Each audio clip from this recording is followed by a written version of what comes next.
Hey, what's up, guys? This is Benny Ricciardi with rotocurve.com, and I'm here with our DraftKings and FanDuel MLB Benny's Bats video for Tuesday, July 26th. It's a big slate tonight. We got a full 15 games on tap. We're going to start right at the top, and what we like to do here is we take a look at each pitcher that's on the mound, figure out what their weakness is, and then try to figure out which bat's profile to do the best against them. First game we're going to talk about is Colorado at Baltimore. Got Chris Tillman on the mound for Baltimore. He's been pretty even to both right and left-handed bats. Does have a high fly ball rate, does have a high home run allowed rate. Left-handed bats tend to do a tad better against him, but right-handed bats are okay too. So looking at that Colorado team, I mean, I think it's the big three, again, that kind of stand out. You got Cargo, 410 WOBA, 290 ISO against right-handed pitching. You know, Baltimore, good hitters ballpark. I think he's in a good spot. Excuse me. I think he's in a good spot.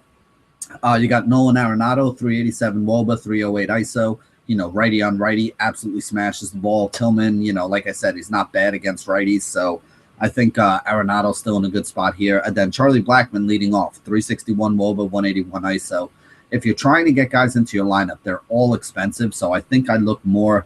Definitely want to try to get some Arenado in. Definitely wouldn't mind having some Cargo. You know, Blackmon, if I can fit him, okay. But if I can't, I'm perfectly okay using the other two over him. On the other side of this game, you got Chad Bettis. Right-handed bats hitting 306 against them. 10 home runs in 60 innings. So a little bit of a reverse splits thing going on. But lefties are good against them too. They're hitting 283. Only 4 home runs in 54 innings, though. So the right-handed bats, and last season was the same. You know, right-handed bats, higher average and more home run power. It's tough for him against this Baltimore team because some good right-handed bats that can hit right-handed pitching. Manny Machado, 385 WOBA, 234 ISO. You know, Jonathan Scope, another guy, good in righty-on-righty situations. Trumbo, a lot of power, whether it's righties or lefties. Adam Jones, not a bad option at the top of the order. And then the one left-handed bat I'd look at is Chris Davis as well. 385 WOBA, 311 ISO. I don't mind stacking up this Baltimore team. I don't mind stacking up this entire game. If you're going to do a game stack, I think you use, you use some of these guys on Baltimore. You put Machado in the shortstop spot, and then you can game stack it by even putting Arenado in there and, you know, throwing Cargo in the outfield along with Trumbo and Jones. You know, the problem that you're going to have is, you know, that's going to be expensive to do. So you're not going to be able to pay up for pitching. But in some of these big tournaments, like the big 333 tournament they have on DraftKings tonight, you know, if you want to go off the board and do something that other people aren't doing, you know, stacking up this game and then going a little cheaper at pitcher should probably give you enough differentiation if you hit on your pitching, even though I think some of these bats are going to be kind of highly owned. Next game we can talk about, Seattle at Pittsburgh. Francisco Liriano on the mound, and this guy is night and day depending on whether he's home and away. He's been much better at home in Pittsburgh this year, so I actually think this could be a decent spot for him. He was great in his last start out there. Right-handed bats is the way you want to attack them, and Seattle really doesn't have a ton of them, especially now. Gutierrez has been banged up, so he was scratched from the lineup yesterday. If he's out, there aren't as many right-handed bats here, and the Seattle team does kind of struggle a little bit with lefties. Now, one guy who doesn't struggle with lefties is Nelson Cruz. 448 WOBA, 337 ISO, absolutely just crushes left-handed pitching and has for, you know, the last couple of years. I also think you can look at some of these other guys, like Chris Iannetta hitting the 2-hole the other night against a lefty. The problem with Iannetta in the 2-hole is there's a good chance they could sub him out late in the game if they bring in a right-handed relief pitcher. But again, if he's sitting up in the 2-hole, guaranteed, you know, probably 3 at-bats at least against the lefty, I think he could be okay in that spot if he's cheap. You could also look at Dae-Ho Lee, another right-handed bat that hits left-handed pitching okay. I think both of these guys make a little bit of sense to roll out there. On the other side of this game, this one's really tough for me because you got Felix Hernandez, who is making his second start back. Now, I looked at the numbers, but I don't even want to talk about the numbers right here because I don't really think they matter, mostly because I don't think that Felix Hernandez is right. So I do think this is a spot where Felix is going to get lit up. You know, he got lit up in his last start before his injury, got lit up in his first start off the DL. His strikeouts have been down this year. I don't see him just bouncing back and having a dominant performance here. You're looking at this Pittsburgh offense, though. The offense for Pittsburgh has kind of been struggling. I mean, if you're looking for one-off guys, Sterling Marte, Gregory Polanco, probably the two that I would look at, the 2 outfielders there. But to me, if I'm going to use Pittsburgh today, I think it's going to be a situation where I say, all right, I don't like Felix Hernandez. I don't think he's right. I think he's going to get lit up. And I would wind up just putting together a stack of Pittsburgh bats and hoping that that stack goes off and Hernandez is as bad as he has been in his last couple outings. That's probably the way to play it here. Like I said, I don't mind Marte. I don't mind Polanco, but I'd probably be looking more for like a game, not even a game stack. Probably be looking more to just stack up the Pirates here and hope that this is another one of those games where Felix Hernandez is just really, really bad like he has been lately. Next game we can talk about, we got San Diego at Toronto. Marcus Stroman on the mound for Toronto. Left-handed bats hitting 289 against them. He is a ground ball pitcher, so he has a low fly ball rate. Doesn't give up a ton of home runs, but San Diego is a lot better than they had been earlier in the year. They're not a completely right-handed team anymore that can't hit right-handed pitching. They actually made a couple moves to get some more lefties into the lineup. You got Jankowski leading off. You got Solarte hitting cleanup. You got Shrimp in there in the 5 or 6 hole. You also have Alex Dickerson, who's been on fire, hit another home run yesterday. So you got 4 lefties in the top of that order now. At the beginning of the season, they were rolling out basically all right-handed bats. Solarte was hurt. Jankowski, Shrimp, and and Dickerson weren't playing. So, now you look at the numbers and you're going to see San Diego is bad against right-handed pitching. But honestly, they haven't been that bad against them lately with the addition of all these left-handed bats into the order. So I don't think this is going to be an easy spot for Stroman. You got all these lefties up there in Toronto, very good hitters park. So I think it's kind of sneaky to look at some of these left-handed bats on the San Diego team. And I mean, Shrimp has been on fire. Dickerson's been on fire. Solarte's been okay. Jankowski leading off. If he gets on, he can steal. So he has upside too. So, all these lefties up there actually have some upside. On the other side of this game, we got Andrew Cashner pitching. Left-handed bats normally have a higher average against him, higher fly ball rate, higher home run percentage. But right-handed bats have actually been killing him in 2016. I don't think that's good. If you look at this Toronto team, I mean, you got Donaldson and Encarnacion are the 2 big bats. 390-plus wOBAs for them, 270-plus ISOs for both of them. They're both in play, both absolute sluggers, both guys that I think could have a pretty good situation here. You can look at the left-handed bats, guys like Michael Saunders. You also have a guy like Justin Smoke could be in the lineup somewhere in the middle there. These guys have the home run power to take Cashner yards, so I don't hate them. You can also look at Devin Travis. My problem with Travis is they're batting him in like the 8 and 9 hole lately, but this is a guy with a 367 wOBA and a 188 ISO in righty-on-righty situation since last year. So I think that he's another one that makes a little bit of sense. Looking at the next game, we got the Chicago Cubs against the Chicago White Sox. Kyle Hendricks on the mound for the Cubs. And honestly, he might be the best pitcher on the Cubs this year, including Arrieta. If you look at the numbers, he really has been.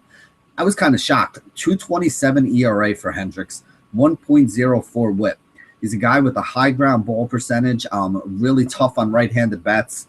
Left-handed bats have the higher average against them. So I'm not really looking to take too many bats against them. If you want to, you're probably looking at guys like Adam Eaton, maybe a Melky Cabrera, switch hitter from the left side.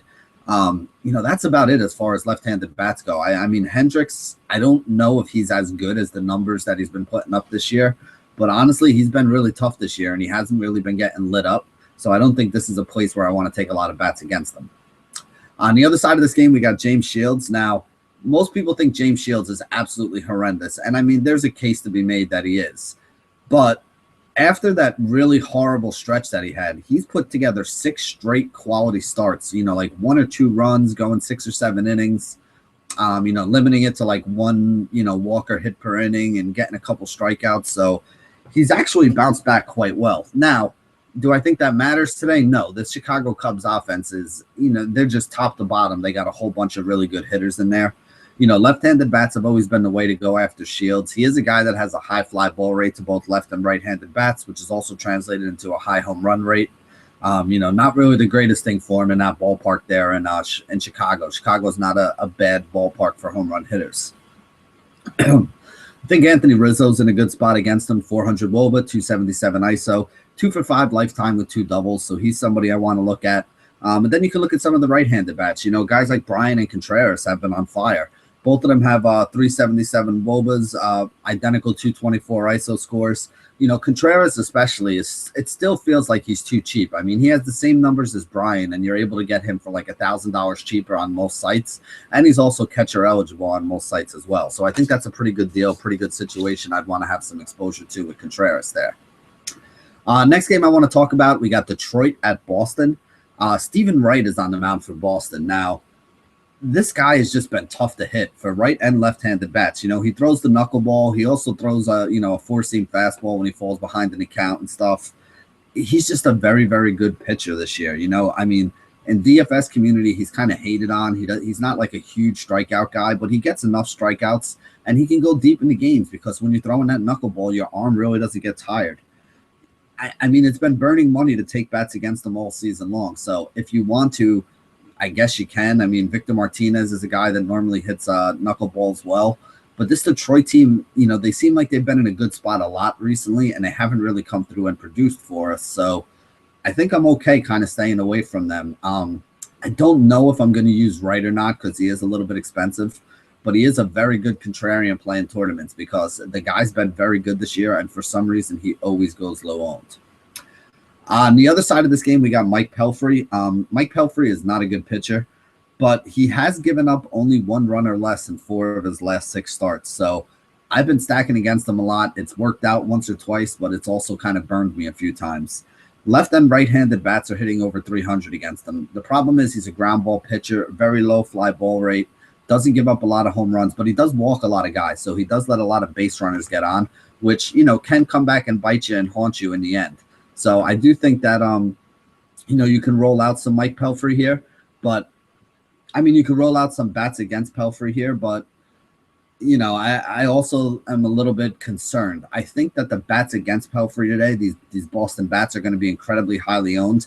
The only thing that'll probably keep the ownership down a little bit is that they're very expensive, so it's not an easy team to stack up. But I mean, Poppy and Jackie Bradley Jr. absolutely smash right-handed pitching, so you got to look at the 2 of them. Mookie Betts 2 for 6 against Pelfrey lifetime, 360 WOBA, 200 ISO score, so he's probably in play. You know, you can look at guys like Bogarts 2 for 6 lifetime against them. You know, Pedroia's 3 for 9 lifetime. So I mean, all these guys have gotten a couple hits against Pelfrey, and Pelfrey is a guy that gives up a lot of hits. Like we said, left and right-handed bats hitting 300 against them. So I think Boston's going to be popular today. They are expensive. They're tough to stack up there, but you know, they should be able to rack up a bunch of hits against Pelfrey. Next game we'll talk about, Philly against Miami. You got Jared Eichhoff on the mound. Left-handed bat hitting 278 against them. Right-handed bat hitting 254. You know, I don't really love this Miami team, especially down in Miami, not a place where a lot of runs are usually scored. Stanton has a 353 WOBA, 256 ISO, and righty-on-righty matchups. He seems to always go low-owned, and it's not like Eichhoff is lights out to right-handed bats. So I think Stanton could be somebody that could be a sneaky play at low ownership with the upside to hit a home run and, you know, put up a big number for you. Christian Yelich is the guy that I like the best, 378 WOBA, 166 ISO. But again, Yelich is a guy I really only use in cash games because even if he has a good game for him is like, you know, maybe going 2 for 3 with a walk and a run scored. Well, 2 for 3 with a walk and a run scored is only like 9 or 10 fantasy points. It's not like he's getting you stolen bases. He's not hitting the home runs to give you upside, and he's not knocking in a ton of runs because a lot of the guys in front of him, you know, they keep switching leadoff hitters. You know, Prado's solid. He always gets on base. But, you know, I just feel like there's not a lot of upside with Yelich. So cash games, sure, he's kind of safe, but I don't know if I'd use him in tournaments. On the other side of this game, we got Tom Kohler. Left-handed bats do better, but right-handed bats are okay too. About a 260 average the last 2 years to both righties and lefties. The left-handed bats are the ones with more home run power, though. I mean, I don't really like this Philly offense other than Odubel Herrera, who's a little bit expensive, but he is their best left-handed bat. I never really use anybody. I mean, with Franco out now, other than Odubel, I don't think there's anybody worth rostering on Philly. Next game we can talk about, we got St. Louis Cardinals at the New York Mets. Jaime Garcia on the mound for the Cardinals. He's actually a reverse splits left-hander. And what that means is that left-handed bats have a higher average against them the last couple of years, and they actually hit them better. So, I mean, maybe a guy like Curtis Granderson, but he's not really great in lefty-on-lefty matchups. Same goes for, like, Michael Conforto a little bit further down in the lineup. You know, they really don't have a ton of left-handed bats on this team. So I think that Garcia is in a pretty good spot here against the Mets. On the other side of this game, we got Bartolo Colon, and right-handed bats actually have a higher average against him, although left-handed bats have had more home run success. There's a lot of right-handed bats on St. Louis, and they actually, last season, if you look back, they actually hit Colon pretty well last season. He didn't have good starts against them. Matt Holliday is probably at the top of this list for me. 7 of 16 lifetime against Bartolo Colon, and he's one of those guys that can hit both right and left-handed pitching. You got guys like Piscotty and Gierchuk, Randall Gierchuk, another guy who does well in righty-on-righty spots. Maybe a Johnny Peralta. I like all these solid right-handed bats. I don't think Bartolo's going to be blowing fastballs by any of these guys. And depending on the umpire, when he gets an umpire that kind of squeezes him a little, that's when he gets lit up. When he gets a guy who gives him that eighth of an inch to a half an inch off the outside corner where he can kind of pick his spots, that's what Bartolo's good at. He hits his spots no matter where it is. So when the umpire's squeezing him and forcing him to throw the ball over the plate, he doesn't throw hard enough for guys to to really miss bats at this point. But when he's able to get guys reaching for pitches on the outside corner and swinging at bad pitches in the dirt and swinging at pitches on the inside part of the plate because they're getting called strikes, that's when he goes out there and throws one of those gems. So I don't know. I'm a little on the fence here, but I think I like the St. Louis bats more than I like Bartolo Colon today.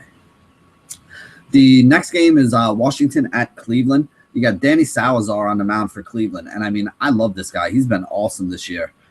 2.75 ERA, 1.19 whip, 125 strikeouts, 111 innings pitched. Left-handed bats hitting 193 against him. Right-handed bats hitting 225 against him. He's been shutting everybody down. You look at this Washington team against right-handed pitching, the guys that stand out on the numbers are the lefties. Harper, 437 WOBA, 306 ISO. You got Murphy, 377 WOBA, 222 ISO. But like I said, Salazar, 193 to left-handed bats this year. So I really don't think it makes a lot of sense to take bats against him. I kind of like him a little bit. He's definitely somebody on my short list for pitchers. I'm interested to see what Josh says because he is a little expensive. He does have the strikeout upside, though, as well, which is good. But I'm not sure if I'm going to use him yet based on his price. On the other side of this game, we got Gio Gonzalez. Gio's very tough on lefties, so you don't want to use any of the lefties on this Cleveland team. Guys like Kipnis definitely out. But right-handed bats are hitting 276 against him with 12 home runs and 87 innings this year. So Mike Napoli definitely in play for me, 385 WOBA, 257 ISO. I feel like he always goes very low-owned against left-handed pitching. I like him a lot. I think you can roll out Lindor in there as well, 362 WOBA, 110 ISO for Francisco Lindor. Another bat that I think you can put in your lineup does well against right-handed pitching. Next game we can talk about, we got Atlanta at Minnesota. Big Irving Santana from Minnesota. Normally left-handed bats are the way to attack him, but for some reason this year, right-handed bats are the ones with the higher average. I still like the lefties more on this Atlanta team, though. Freddie Freeman being the only guy that I'm really considering, 371 WOBA, 237 ISO. But if you want to take a bunch of bats, if you want to stack them up, you can look at guys like Markakis, Inciarte, Jace Peterson.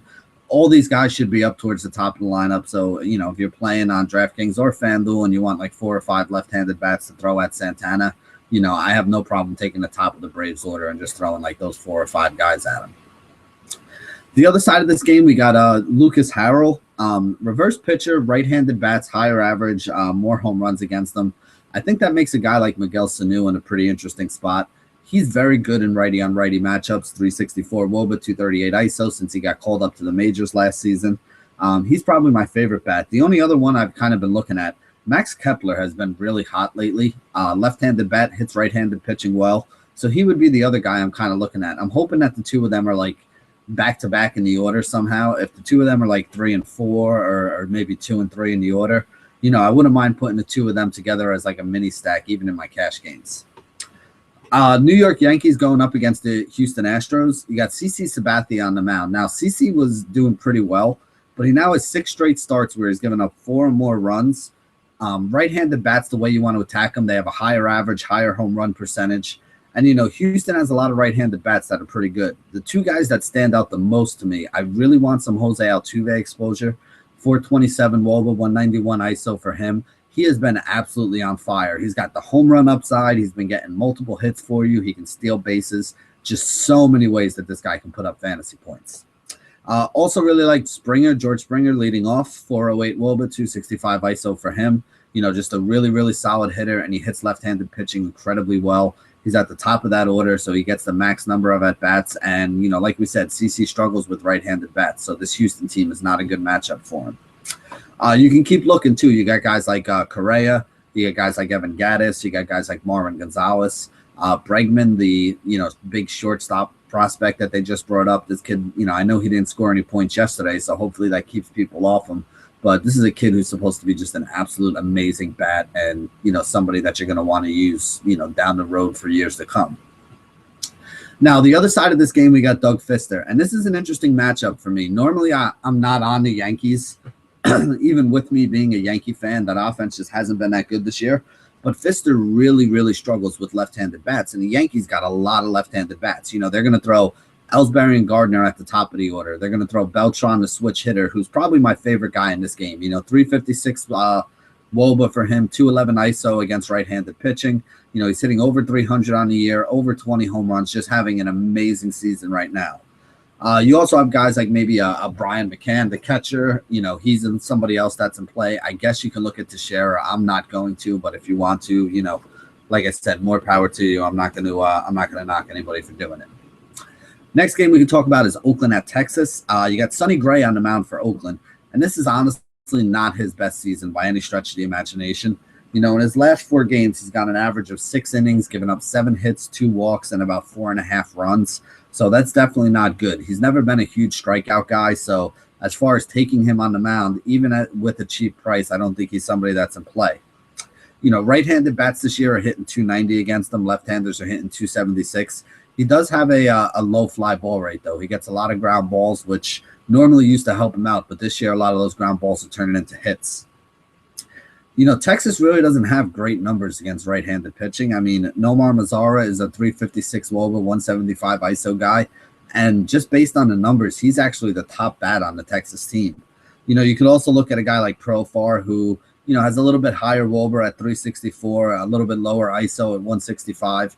He's also done it in much less at-bats. He's only got like 100 at-bats, I think, this year against right-handed pitching. He was a later call-up. But, I mean, Profar and Mazara are probably 2 of my favorite bats, but I don't really love any of these guys on Texas, although I think Texas is going to put a couple runs up on, on Sonny Gray. So I think it's either a matter of stacking up Texas or kind of leaving them alone. I don't really see any one-offs here that are guys that I have to have in my lineup. The next guy we're going to talk about, Nick Martinez, on the other side of this game. Right-handed bats, higher average, more home runs against him the last 2 seasons. Left-handed bats have done okay, too.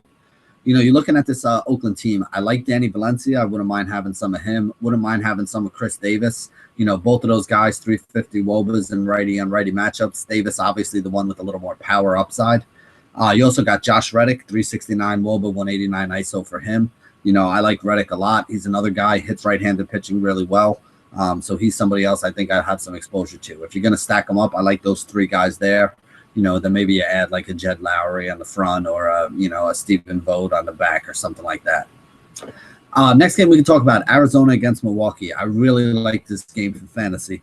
Patrick Corbin on the mound, the lefty, right-handed bats hitting 288 against them, 15 home runs in 90 innings. This Milwaukee team hits left-handed pitching really well. Ryan Braun, 414 WOBA, 229 ISO score. Definitely somebody I want in my lineup. He's been stealing bases. He's been getting hits the last couple games. Just really, really solid fantasy player. Like him for cash, like him for tournaments. Jonathan Villar had another home run yesterday. 373 WOBA, 165 ISO against left-handed pitching for him. Really like Villar. Again, another guy had a home run, so he has the power upside. He can also steal bases for you. A lot of ways that he can score fantasy points as well.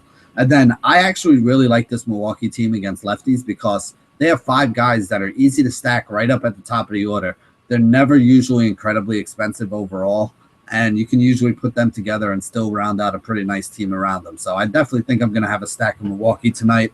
You got Hernan Perez, who's moved into the 2-hole that, Aaron Hill used to hit in against left-handed pitching.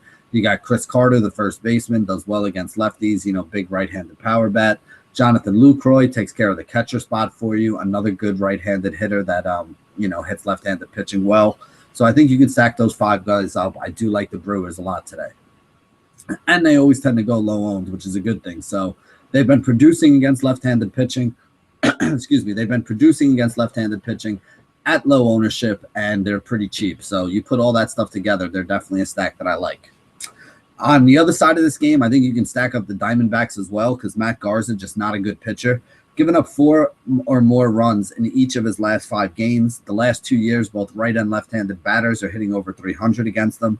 If you're looking for one-offs, I love Goldie here, 392 WOBA, 230 ISO, great righty-on-righty power. I also like Jake Lamb, 367 WOBA, 223 ISO. Milwaukee's a very good home run hitters ballpark. So those are the guys that I want to look at, the guys that have that home run upside.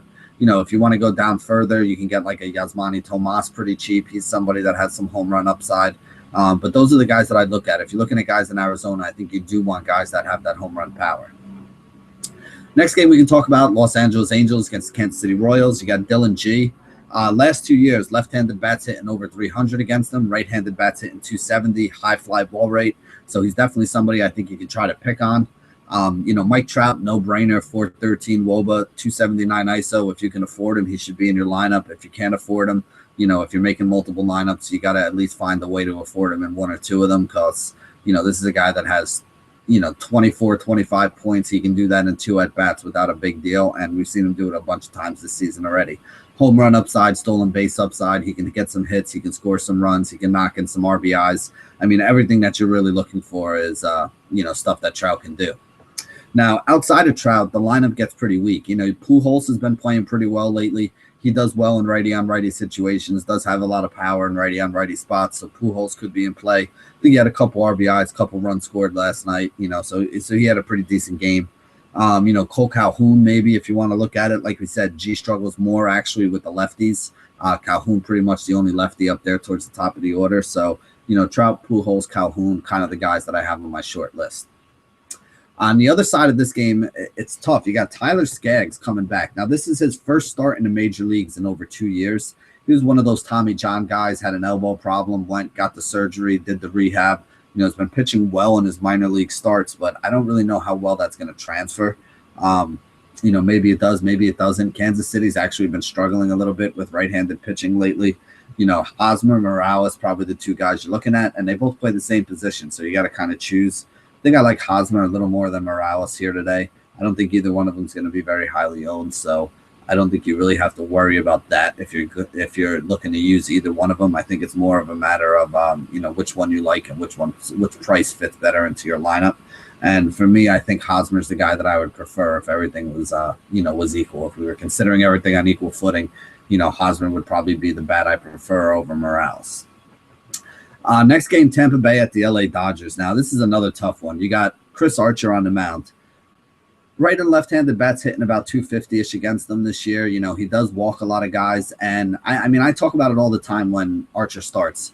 He's a feast or famine kind of guy. And what I mean by that is he could give up 5 runs in 5 innings for you and, kind of tank whatever team you have him on. Or he can go out there and pitch 7 innings and strike out 11 batters and only give up 1 run and look absolutely dominant. So for me, he's strictly a tournament play, but he is definitely somebody I want some exposure to in tournaments because he does have that big strikeout upside where he can put up big numbers. But again, like I said, at the same point in time, he's also somebody that can give up 2 or 3 home runs and walk 4 or 5 batters and then, give up a couple hits. He tends to live on the edge. It's tough to watch his starts. There are always guys on base, but he walks guys sometimes to get to a better matchup for himself to strike somebody out. So, they don't necessarily hurt him, but every once in a while when you're doing that, the guy who you think is going to be an easy strikeout, winds up hitting a single or a double and 2 runs wind up scoring. So it's kind of living on the edge, and that kind of is the way that that Archer starts go. As far as guys that I target against him, Corey Seager, probably my favorite. Left-handed bat, 404 WOBA, 232 ISO, fills up the shortstop spot for you. Where he's cheap, I like Seager a lot. And then Big Red, Justin Turner. 388 WOBA, 228 ISO score. Another guy that's just been absolutely mashing the ball. Very good in righty-on-righty matchups, even though he's a right-handed bat. I do think this is a decent spot for Archer. I don't really love this Los Angeles Dodgers team, but I do think Seager and Turner could give him some trouble. And again, I definitely wouldn't be anywhere near my cash games with Archer. On the other side of this game, we got Bud Norris. Now, I know Bud Norris had 2 or 3 great starts in a row right around when he got traded, but he's come back down to earth in his last few. Left-handed bats have always been the way to go after him. Higher average, more home run power. So, looking at this Tampa Bay team, I guess Corey Dickerson probably stands out the most. He's starting to heat up a little bit. 355 WOBA, 270 ISO score against right-handed pitching for him. Other than that, though, I mean, Logan Morrison is kind of banged up. I think he's listed as a game-time decision today. You got Brad Miller, the shortstop, another left-handed bat. I don't really love the left-handed bats on Tampa Bay. The righties are not in a great spot. The lefties are the ways we really want to go. Other than Dickerson, though, I don't really see a lot that's kind of exciting me. I mean, if you want to use Forsythe or Longoria, you can, but the numbers are not in your favor. I don't think it's a very high probability play, but they could be guys that you want to use in tournaments. If I was stacking up Tampa Bay in a tournament, I try to get as many of the lefties as I could in there, and then throw in the big bats like Forsythe and Longoria. The last game on the docket is Cincinnati at San Francisco. You got Matt Cain on the mound for San Francisco. Left-handed bats hitting 352 against him. Right-handed bats hitting 287 against him with 8 home runs in 34 innings. And he does have a high fly ball rate to both left and right-handed bats. I think you want to take the power hitters on this Cincy team. I mean, Joey Votto has been absolutely on fire right now. I think he has double-digit DraftKings points in like 7 of his last 9 games. He's got like 9 or more in 6 straight or something crazy like that. 414 WOBA, 230 ISO for him. Obviously just an absolutely stud hitter. With Cain having a problem with home runs to right-handed bats, I also think Adam Duvall's in a great spot here. He's the right-handed power bat on this team, 349 WOBA, a huge 302 ISO score. We saw this guy's power in a home run derby. We know he's been hitting home runs. We've seen his power throughout the season. Righty on righty, he's not horrible, and Cain is somebody who struggles with righties. So I do think that Duvall is somebody we can look at. And then on the other side of this game, we got Cody Reed, the young lefty, 6.75 ERA, 1.75 WHIP. So I definitely think you can stack up these giant bats if you want. The right-handed bats are really the way to attack him. He's got a 327 batting average allowed with 8 home runs in 24 innings to right-handed bats. So, Buster Posey is almost a must-play for me. 3,900, not a very expensive price over on DraftKings. 378 WOBA, 203 ISO score, going up against a guy who's horrendous against right-handed batters. Buster Posey definitely going to be making a lot of my lineups tonight. And then the other guy you can look at, even though it's lefty on lefty, Brandon Belt, 369 WOBA, 215 ISO. My problem is I think he was hitting 6 last night, and I have no idea why he was hitting down in the 6 hole. Jared Parker, I think, was hitting in the 3 hole. I guess they're just trying to shake up the lineup a little bit, but I feel like Belt's a really, really good hitter, so I don't know why they're burying him down there in the order, but, that's what they did yesterday. So just be mindful of that if you do decide to roll him out there. I like him a lot if he's hitting in the 3 hole. I still like him, just not as much if he's sitting in the 6 hole. And that wraps it up for today's edition of Benny's Bats. Thank you guys for joining us here at rotocurve.com. And as always, stay classy, DFS.